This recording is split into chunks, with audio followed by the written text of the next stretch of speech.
Selfish Crocodile by Faustin and illustrated by Michael Terry.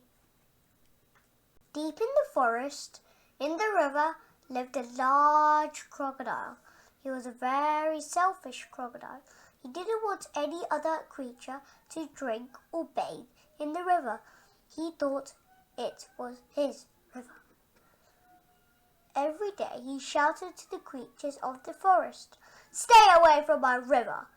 It's my river. If you come in my river, I'll eat you all." So there were no fish, no tadpoles, no frogs, no crabs, no crayfish in the river. All were afraid of the selfish crocodile. The forest creatures kept away from the river as well.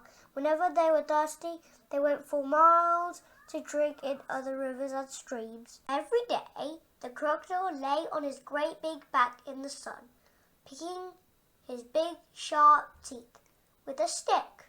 But early one morning, the forest was awakened by a loud groaning sound. Something was in terrible pain. The creatures thought that it was an animal caught by the crocodile.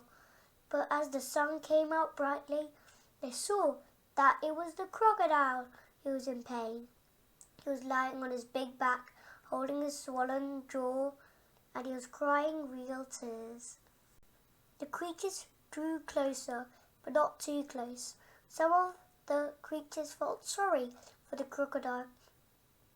"What's the matter with him?" asked a deer. "I don't know," said a squirrel.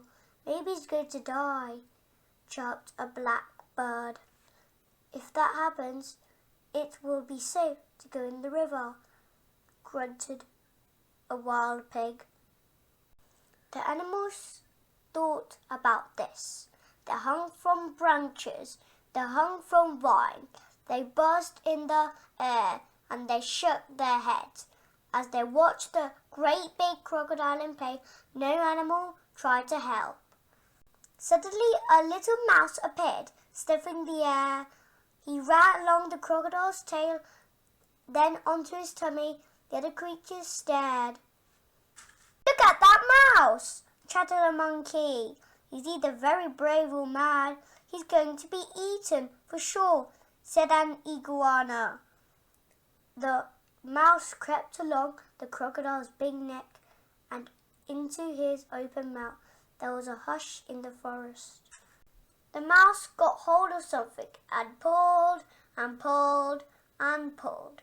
Then he put it on his shoulder and walked out of the crocodile's mouth. There was a loud cheer from the astonished creatures. The crocodile sat up and said, "I don't feel any more pain. It's all gone."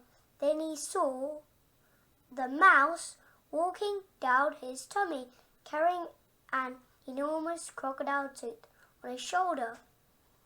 "Your bad tooth was giving you the toothache," answered the mouse, turning round to face the now smiling crocodile. "Do you want it back?" "Oh, no, no, no. Get rid of it. And when you've done that, come back. I will have a present for you." The mouse went and buried the bad tooth under a tree, and when he returned, the crocodile had a nice juicy nut waiting for him. As the crocodile watched the mouse eating the nut, he said to him, "You're very clever, getting rid of my toothache, and kind too. I'm so grateful, but what shall I do if my toothache comes back?" "Don't worry, I will help you take care of your teeth," answered the mouse, nibbling. Soon the crocodile and the mouse were the best of friends. And one day the crocodile sent all the animals an invitation. "Please come to drink and bathe in the river. It won't hurt you. The river belongs to us all," he said. The creatures weren't afraid to drink and bathe in the river any more. Although the crocodile was sometimes snappy, they grew to love him. And soon the river was full of fish and tadpoles and crabs and crayfish. The end.